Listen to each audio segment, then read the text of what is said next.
O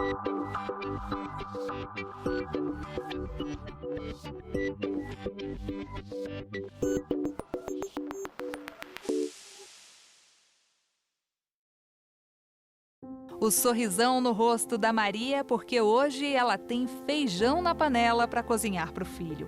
Só que nem sempre é assim. Fome, diga-se de passagem, é uma palavra que faz parte há tempos do vocabulário da família. Para trás chegou o tempo de não ter nem a farinha seca. Ficou com fome? Ficou com fome mesmo. Se não achar um filho de Deus deixando um tiquinho de arroz, não comia não. É na base da ajuda que a dona de casa da comunidade quilombola do Baixão, no Piauí, vive. O arroz, item caríssimo atualmente, pelo menos agora, também está garantido no prato. Enquanto ela cuida dos afazeres domésticos, o Gilberto trabalha como produtor rural. O salário que ele ganha, no entanto, mal garante o sustento. Às vezes o mês nem terminou e a comida já acabou. E aqui as coisas é cara. Não tem boquinha não. Aqui você vai com o salário lá no comércio. Você fica pensando, lá em casa tá faltando isso e isso. Aí você vai ver o que é que tá faltando. Mas não é pra comprar tudo não, é pra comprar só um pouquinho daquelas coisas, sabe? Só arroz, feijão. Rapaz, as coisas aqui virou tudo ouro. Pobre não come mais não, agora é pra passar precisando. No campo ou nos grandes centros, a fome é a face mais dura de uma tragédia coletiva. Onde falta comida, sobram problemas. Por trás de tudo isso, a certeza de que há um dilema social grave. A fome hoje, em pleno século XXI, ela é ocasionada, logicamente, por uma organização, né, social de um sistema capitalista, né, que vai promovendo aí diversas desigualdades sociais. Então, a fome ela entra dentro dessa estrutura capitalista como um pilar, né, que vai promover aí diversas outras violações e diversos outros problemas sociais que a gente consegue visualizar cotidianamente, que são já estruturais da nossa sociedade. Está na Constituição Federal. A alimentação é um dos direitos do cidadão. E será que ela é garantida na prática? Se a gente vivesse no mundo utópico de igualdade, que todos conseguissem, pelos seus próprios esforços, atingir seus objetivos e seus direitos mínimos, né? O mínimo que precisava para fruir de uma existência digna, o artigo 6º não seria um problema, né? Porque todos, nas mesmas condições, conseguiriam trabalho, conseguiriam desenvolvimento pessoal de modo suficiente para que tivessem saúde, alimentação, lazer, moradia, tudo que está lá no artigo 6º.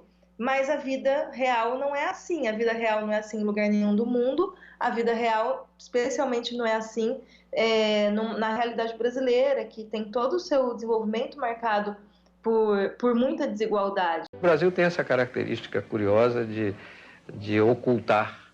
É o país mais ocultista do mundo. Ele oculta os seus grandes problemas. Ele só gosta de exibir as suas vantagens. Foi assim ainda na década de 90 que o sociólogo Betinho defendeu com unhas e dentes o fim da miséria. Escancarou algo até então oculto no país. Um Brasil vasto que tem a fome enraizada na história. Talvez, infelizmente, a gente como Brasil devesse ter reconhecido o tamanho da nossa miséria, o tamanho da nossa situação de insegurança alimentar e ter colocado o combate à fome de uma maneira mais evidente na Constituição. Ela está lá no começo, né? A erradicação da pobreza, evidentemente, que inclui eliminar a fome, mas talvez a gente não tenha tido coragem, e aí eu não julgo o Constituinte, porque se eu estivesse no lugar dele, eu não sei se teria coragem de fazer um raio-x tão duro do Brasil, mas talvez a gente não tenha tido coragem de declarar que a gente ainda não é capaz de manter uma parcela gigante da nossa população viva para que todos os outros direitos sejam implementados. Entre 2017 e 2018, por exemplo, a pesquisa de orçamentos familiares do IBGE constatou um aumento da fome. Milhares de pessoas que não tinham sequer o básico para comer. Uma mesa farta e cheinha de alimentos é o sonho de muitos, mas realidade de poucos aqui no Brasil. Quando uma pessoa não tem qualquer dificuldade para comprar uma comida em quantidade e variedade, a gente diz que ela vive numa situação de segurança alimentar. Só que à medida em que as restrições aparecem, falta um produto aqui, outro ali, e aí o sinal vermelho é aceso. A insegurança alimentar em vários níveis é apresentada. A insegurança alimentar leve, por exemplo, ocorre quando pelo menos uma estratégia é adotada em relação à qualidade dos alimentos para que a quantidade deles seja preservada. Já a insegurança alimentar moderada mostra que, além do problema da variedade, surge o controle da quantidade de comida. Na insegurança alimentar grave, a restrição se tornou tão severa que as pessoas passam pela experiência da fome, às vezes ficando até um dia inteirinho sem comer. Só para se ter uma ideia, no período do estudo dos quase 69 milhões de domicílios brasileiros, 36% estavam com algum nível de insegurança alimentar. A leve afetou 24% dos domicílios. A moderada atingiu 8,1% das casas e a grave, 4,6% dos lares. Menos da metade dos domicílios do Norte e do Nordeste tinha acesso pleno e regular aos alimentos. A Cícera sabe bem disso. Na casa dela, em Fortaleza, não foram raras as vezes que pedidos de esmola eram feitos para que a barriga ficasse menos vazia. Até na igreja dos crentes, a gente pedia. É melhor pedir do que roubar. Porque hoje em dia, se não pedir, a gente morre de fome. Teve uns 6 meses que eu passei sem gás. Por quê? Porque eu estava sem dinheiro para comprar. Por exemplo, para esses domicílios em insegurança alimentar, a participação da despesa com alimentação nas despesas de consumo, que são despesas do dia a dia dos domicílios, ela aparece em segundo lugar. Porque, em primeiro lugar, na participação dessas despesas de consumo, sempre surgem as despesas com habitação, né, que é a manutenção do lar, né? E o que justifica um país tão vasto como o nosso, grande produtor de alimentos, com uma fome presente em tantos lares? Para o Ministério da Agricultura, a insegurança alimentar não está ligada a uma escassez de comida. O que acontece é que nós temos no Brasil diversas regiões com diferentes situações econômicas. Nós temos uma região Nordeste, a região Norte, que tem algumas dificuldades até mesmo de logística para abastecimento. Então, não é essa questão de insegurança alimentar, não está ligada à falta de alimentos. O Brasil tem se destacado com um crescimento de produtividade nos últimos anos, muito grande, uma economia, inclusive, de áreas plantadas em função desse crescimento da economia. Eu destaco o fato de que nós, esse ano, estamos com uma área cultivada em torno de 65 milhões de hectares, das quais 20 milhões são feitas na mesma superfície com a lavoura, com as culturas de inverno. Você já viu aqui no Repórter Justiça que a insegurança alimentar grave está mais presente na zona rural e nas regiões Norte e Nordeste. Mas ela também é vista na maioria dos lares onde mulheres são chefes de família. É exatamente assim com a Elaine. Nesse espaço minúsculo em São Paulo, ela vive com 6 filhos pequenos. Não existe máscara para fome, não existe esconderijo para fome. Eu, com meus 6 filhos, muitas vezes a gente foi dormir com o estômago vazio, porque nós não tínhamos o que comer. A gente, enquanto Brasil, né, enquanto mundo, a gente enfrenta um caminho longo e árduo com relação à superação da fome e ao entendimento do que é a fome na sociedade, né? Os programas sociais existem, mas são insuficientes. É aí que entra a solidariedade do brasileiro. Fundada em 1993 por Betinho, a ONG Ação Cidadania foi precursora no movimento de combate à fome. É muito claro para nós que mais da metade da população brasileira já deve estar em condições de insegurança alimentar em algum grau. Isso é muito grave para o Brasil. Todo cidadão brasileiro tem um compromisso cívico, né? Eu não consigo imaginar o Brasil conseguir ser Brasil se a gente não consegue ter a empatia pelo outro que está passando fome, né? Então, me parece que a sociedade, aí talvez a sociedade civil organizada, né, o terceiro setor, as igrejas que costumam, já tem esse hábito desses tipos de programas, né, de distribuição de comida, ONGs que se organizam para conseguir mapear e atender, né, onde as pessoas mais precisam e do que elas precisam, me parecem que são iniciativas que têm que ser privilegiadas. Há 27 anos, a Alcione fez a primeira viagem ao sertão nordestino. Não parou mais. Nascia aí a instituição Amigos do Bem. As pessoas realmente passam fome, estão em situação de vulnerabilidade, estão em situação muito difícil. Por isso que nós precisamos continuar lutando, trabalhando, nos movimentando para diminuir essa distância tão grande. Eu falo que quem tem fome não é livre e nós precisamos ter um país livre. Nesse tempo, conheceu famílias em estado de miserabilidade. Tem dia aí que eu pego ele caído dentro da roça, boto numa carroça de mãe e trago para casa. De fraqueza? De fraqueza. Porque come pouco? Porque come pouco e tem dia que não tem alimento para a gente comer. Iniciativas que se espalham pelos 4 cantos do país. Neste momento, acaba de chegar a carreta de doações com 1.000 cestas básicas do Banco de Alimentos aqui para a ONG Sementes da Manhã. Olha aí que alegria, 1.000 cestas básicas, essa carretinha cheinha aqui, ó. Literalmente feito formiguinhas, esses voluntários tentam minimizar o problema da fome por onde passam. Em 22 anos, eles já doaram mais de 8 milhões de quilos de alimentos. É necessário que nós passemos a entender que um país educado e evoluído não deixa os seus passarem fome. A gente continua falando sobre fome daqui a pouco. No próximo bloco, o repórter Leonardo Ferreira mostra que a pandemia do novo coronavírus pode agravar o quadro de miséria no Brasil e no mundo. E mais, um projeto criado para ajudar as pessoas a não passar dificuldade em tempos de isolamento físico. A gente volta já já.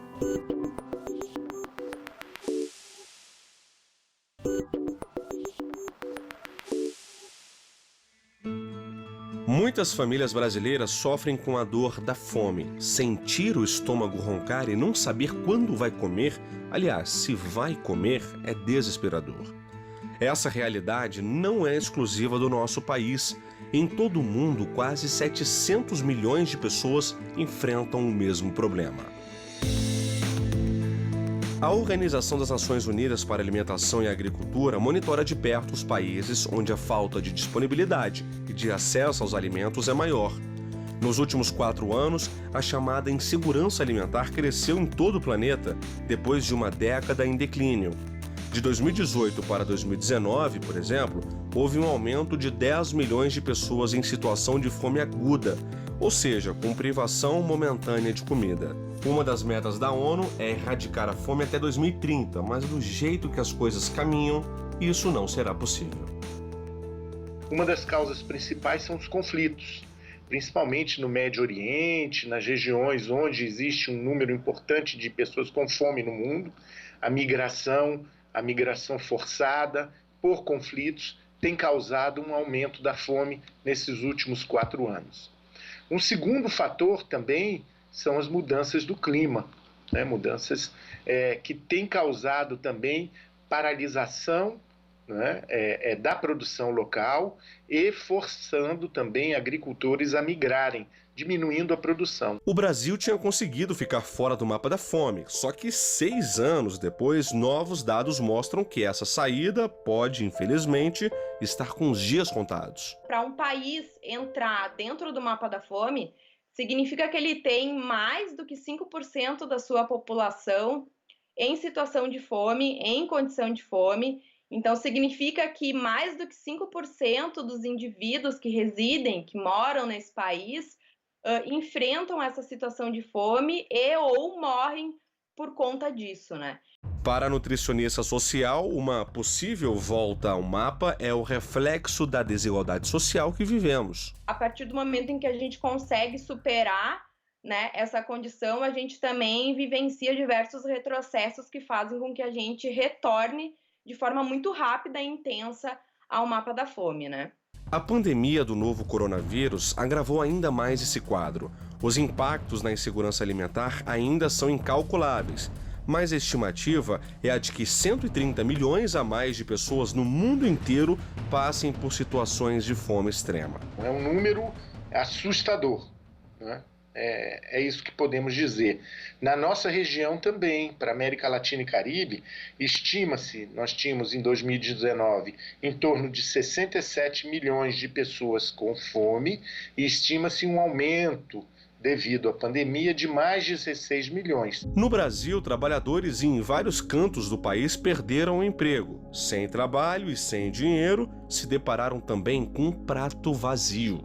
Segundo a pesquisa de orçamentos familiares do IBGE, o índice de insegurança alimentar grave aumentou em mais de 43% nos últimos 7 anos.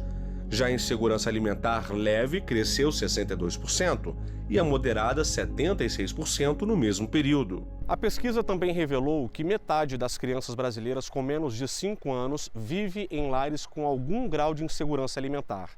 Estamos falando de 6,5 milhões de meninos e meninas que não têm acesso a alimentos suficientes e de qualidade. Isso provoca desnutrição e uma série de problemas de saúde que atrapalham o desenvolvimento.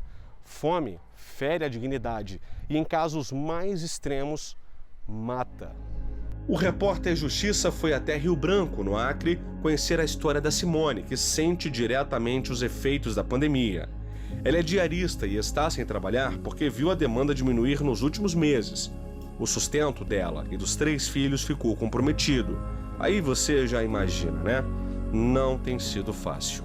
Você vê filho pedir comida e você não ter, é muito difícil, é dolorido. A situação só não é pior porque ela conseguiu ajuda em dinheiro e doações de projetos sociais.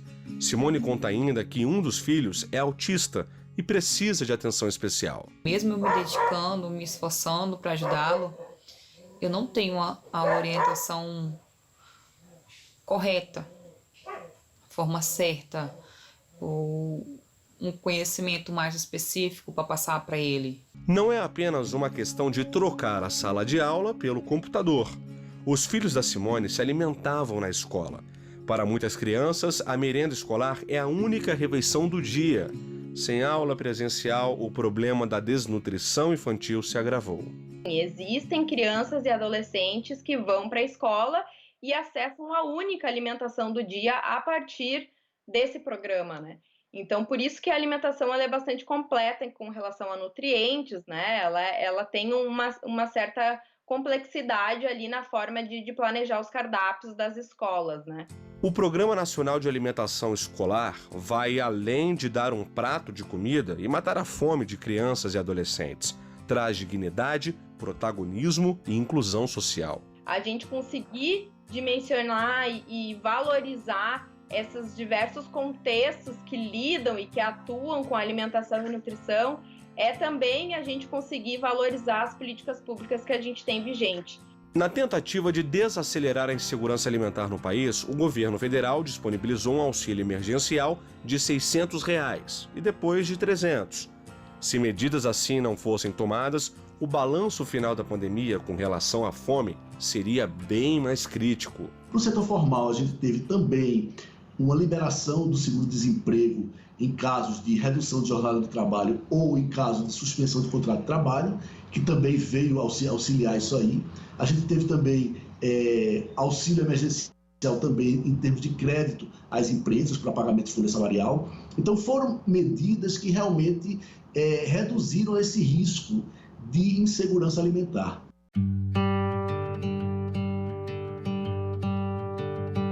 Em São Paulo, Solânia tem ajudado a matar a fome de muita gente na pandemia. Você vai conhecer agora o projeto De Ponta a Ponta.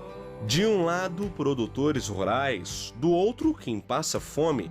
Quando os dois extremos se unem, o desperdício de alimentos é evitado, o emprego no campo é mantido e a barriga dos que precisam fica cheia. O projeto surge com esse objetivo, de conectar essas duas pontas e levar o alimento que estava sobrando no campo sendo jogado fora para aqueles que precisam dentro da cidade. A doação pode ser feita pelo site da campanha, depontaponta.com.br. É um ciclo do bem, de solidariedade com quem só quer o mínimo para sobreviver. Paloma tem 5 filhos. Com o projeto, a alimentação da família ficou mais saudável. É que frutas, verduras e legumes quase não faziam parte do cardápio. A gente comia quando conseguia comprar. Com o projeto fica mais fácil, porque toda semana a gente compra. Famílias felizes e saudáveis, produtores rurais colhendo e vendendo o que plantam. A produção minha voltou quase o que era antes, né?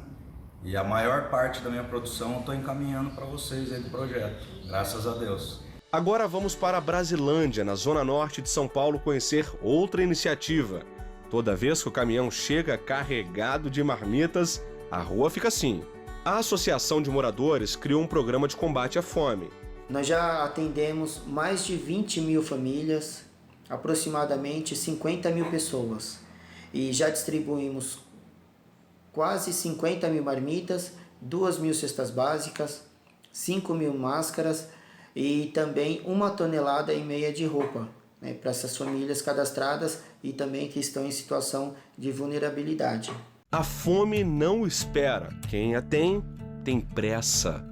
O Repórter Justiça vai para um rápido intervalo. No próximo bloco, a gente fala sobre desnutrição e como evitar o desperdício de alimentos. Você vai saber de que forma donos de restaurantes podem contribuir para amenizar a fome no país. A gente volta já.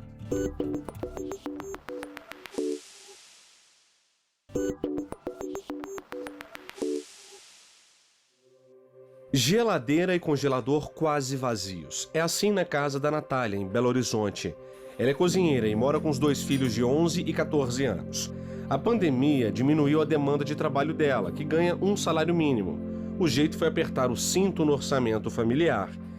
Aqui em casa, quando compra fruta, já está sendo mais uma ostentação o dia que tem a fruteira cheia de frutas aqui em casa. Substituir para não faltar. É assim para milhares de famílias brasileiras. A carne dá lugar ao ovo e aos embutidos ultraprocessados porque eles são alimentos que não pesam tanto no bolso. Fazer esse tipo de escolha não é opção, é necessidade mesmo. E aí o que acontece é o seguinte: barriga cheia, mas com deficiência nutricional. Nós precisamos de cereais, de leguminosas, de frutas, de hortaliças, de todos os alimentos que compõem a nossa refeição, seja do café da manhã, dos lanches, do almoço e do jantar. Quanto mais colorido for o prato, melhor para a saúde. Quanto mais diversa for a nossa alimentação, maior possibilidade de integralmente você atender o que o organismo precisa. E quanto mais restrição, quanto mais insegurança, significa que eu tenho menos quantidade ou menos qualidade, menos diversidade desses alimentos que nós consumimos ou que nós conhecemos do nosso cotidiano. A desnutrição pode ser causada por dieta pobre, problemas digestivos ou outras doenças, e geralmente se manifesta com perda de peso, mas não é regra. É que às vezes a pessoa está aparentemente bem alimentada e nutrida por causa do sobrepeso ou obesidade. Não é bem por aí. A pessoa, quando tem algum acesso à comida, vai comer uma quantidade maior de arroz, de feijão, de farinha e não vai comer tantas frutas e hortaliças cruas. Em consequência disso, essa quantidade de calorias acaba sendo grande em um determinado momento e ela não tem como ser utilizada. Então o organismo acumula essa energia para que possa utilizar em outro momento e o nosso corpo acumula essa energia na forma de gordura. Parece contraditório. Enquanto milhões de pessoas sonham em ter dinheiro para comprar alimentos, o desperdício de comida é um desafio ainda distante de ser resolvido. 1/3 da produção mundial é jogado no lixo. No Brasil, mais de 23 milhões de toneladas de alimentos são desperdiçadas por ano. Dava para matar a fome de muita gente. A gente precisava de ter toda uma estratégia do poder público para que eles conseguissem impedir, no sentido de uma logística, né, para que esses alimentos não fossem desperdiçados, para que ele pudesse ser redistribuídos para os segmentos mais carentes, né? Então, isso é uma forma a gente precisa pensar nisso também, né? Desperdiçar alimento é desperdiçar água e contribuir para que novas áreas de plantio sejam abertas, impactando os biomas brasileiros. É aí que entra a Lei 14.016, sancionada em julho, e que autoriza a doação de alimentos não comercializados por restaurantes, supermercados e outros estabelecimentos.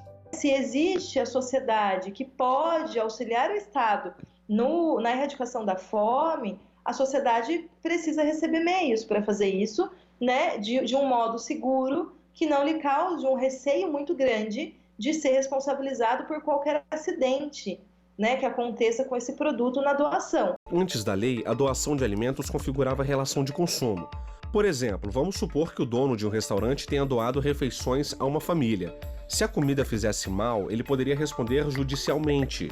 Agora, isso só acontece se for comprovada a intenção. Não dá para negar, brasileiro é um povo solidário. De norte a sul existem várias iniciativas de combate à fome. Diretamente da Bahia, a gente conversou com a jornalista Liliana Peixinho. Ela é fundadora do Amigos do Meio Ambiente, criado há mais de 20 anos. O movimento defende a ideia de desperdício zero, lixo zero, fome zero. Nosso objetivo no Movimento AMA é mobilizar a sociedade de forma geral para levar informação que possa mudar a vida de quem principalmente está em dificuldade. Outra iniciativa que faz a diferença na vida de milhares de famílias é a Articulação no Semiárido Brasileiro, formada por mais de 3.000 organizações da sociedade civil para defender direitos básicos da população. Isso inclui o estoque de água e alimentos. Quem vê Luiz e Neuza irrigando o plantio assim, não imagina a dificuldade que os dois já passaram para ter água na propriedade. Onde a gente tirava água, cavava de picarete, tirava de balde para a água minar. Hoje, presente, essa cacimba, que a gente chama de cacimba, hoje chama um poço, onde perfura um poço. A gente perfurava manual. E hoje, com cisterna, que a gente recebeu do governo, as coisas melhorou. O Repórter Justiça está quase acabando, mas antes uma informação importante. Segundo a Embrapa, cada família brasileira desperdiça cerca de 128 quilos de alimentos por ano. O que será que podemos fazer para diminuir esse número? Nossa reportagem convidou a Micaele para essa missão. Ela é gastróloga e instrutora do curso de gastronomia do Senac DF. Quando a gente fala de reaproveitamento, é aproveitar uma sobra de um alimento que a gente já ofereceu e vamos remodelar. Por exemplo, o churrasco, a sobra do churrasco que vira o arroz carreteiro, a sobra da mandioca que vira um bolinho, vira um caldo. E quando a gente fala de aproveitamento integral do alimento, funciona como se fosse um resgate. Aquilo que vai parar normalmente no lixo, como cascas, sementes, se tornam preparos deliciosos e muito surpreendentes. Bota surpreendente nisso. Micaele vai provar pra gente que não é conversa fiada. Ela vai preparar um sanduíche de casca de banana. Os ingredientes para o recheio são a casca da fruta, alho, cebola, molho de soja, temperos secos de sua preferência, azeite e talos de couve. Para descascar a banana, você vai tirar esse excesso aqui, ó, da casca e vai vir com um garfo desfiando. Hora de refogar alho, cebola e casca da banana. Depois, os outros temperos. Mistura bem. Depois de 5 minutos, ela vai estar assim, ó, com aparência de carne desfiada. Receita barata, rápida, fácil de fazer e o melhor, sem desperdiçar nada. Fica a dica, hein? E assim a gente encerra o Repórter Justiça desta semana. Se quiser rever esse ou outros programas, acesse no YouTube o canal TV Justiça Oficial. Nosso e-mail é o reporterjustiça@stf.jus.br. Na próxima semana temos um novo encontro. Até lá!